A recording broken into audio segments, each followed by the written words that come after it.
Welcome back. Remington is one of America's most venerable companies. Its roots go all the way back to 1816. Its customers are loyal. Its shotguns and rifles are the firearms of choice for millions of hunters and target shooters and law enforcement officers. But critics say a key component in at least 20 Remington models is linked to a troubling pattern of accidental discharges. Could there be a serious design flaw? And could it have contributed to the death of a woman and the murder conviction of her husband? CNBC senior correspondent Scott Cohn continues his report. In Wenatchee, Washington, in October 1998, Dr. Rosemary Casey was an OBGYN. She and her husband John were raising 3 children in the small, close-knit community. I love my wife, and I know she loved me. On a sunny Sunday afternoon, John Casey was just back from a day trip in the country, including target shooting with his Remington 742 semi-automatic rifle.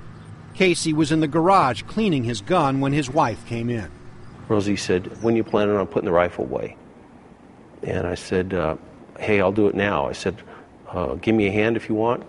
Blow all that oil down the barrel, and I'll just wipe it down, put it away."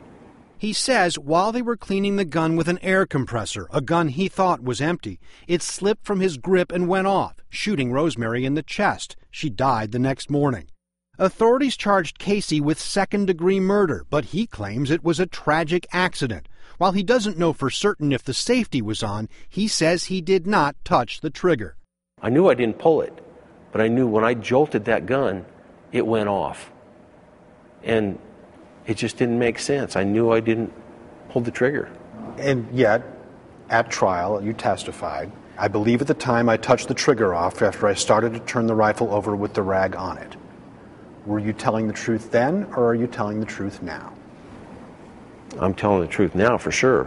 I told the jury that I felt I must have touched the trigger through the rag, and in my attempt to take responsibility for the accident. It happened in a split second, and I had no idea why the rifle went off.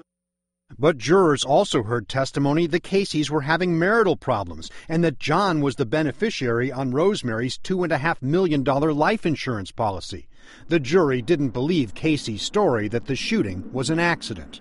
We, the jury, find the defendant, John H. Casey, guilty of the crime of second-degree murder as charged in count 1.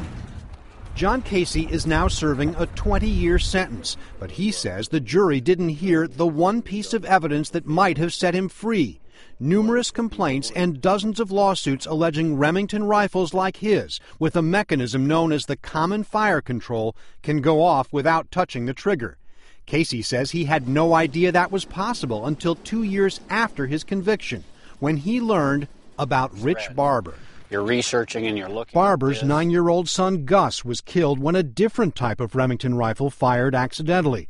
Barber sued the company in an attempt to force change and has accumulated millions of pages of Remington internal documents and customer complaints. This is not public knowledge, and Remington's gone to great lengths to hide this information in our court system via protective orders, secrecy orders, and it's just not material that's readily available to anyone. John Casey wrote to Barber looking for answers. I started horrendously cynical after receiving the initial letter from him. But after studying the case for months, Barber does not believe that Casey intentionally killed his wife. Why should people believe you as opposed to a jury verdict in a criminal trial? You have to keep in mind that I've seen things that no average individual has. Casey appealed his conviction, claiming new evidence, and hired gun expert Tom Butters as a consultant. I don't know whether Mr. Casey is guilty or innocent.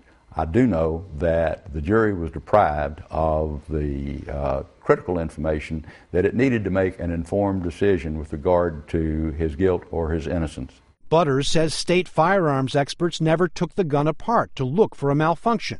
This gun has never had its fire control removed from it, so you don't know what its condition is. It has never been appropriately examined. One thing the crime lab experts did do was contact Remington. In their notes obtained by Rock Center, there's nothing to indicate Remington raised the issue of complaints about the common fire control. Mr. Casey, did you intentionally kill your wife? Absolutely not. I would never do anything to harm her. Why don't you think the jury believed that this could have been an accident? Because guns just don't go off. I really have to use that as a default. You know that a lot of people will see this and they'll say, well, how convenient is that? He testifies at trial that he must have touched the trigger. He goes away to prison, and then from prison he learns about guns that can go off without pulling the trigger. Now he's grasping at straws. He's come up with a new theory. He's a desperate man. I think, that could be some people's assumption, but, I just know the truth. John Casey's appeals failed, but he claims both he and his wife join others, like Russell Cheney and Justin Yergin, victims of a deep, dark, and sometimes deadly secret.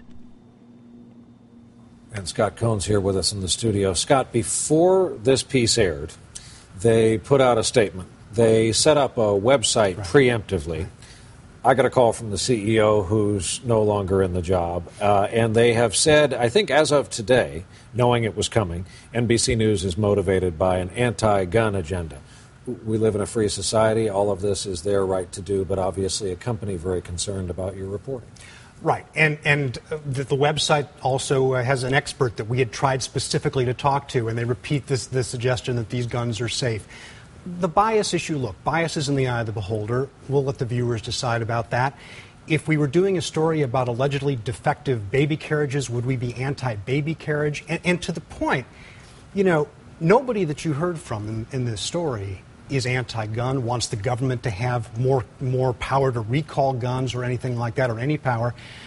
They're just talking about safety and whether this company is exercising its rights responsibly. That's what the story's about. As I said, I know this was months of work on your part. Thank you very much for your reporting.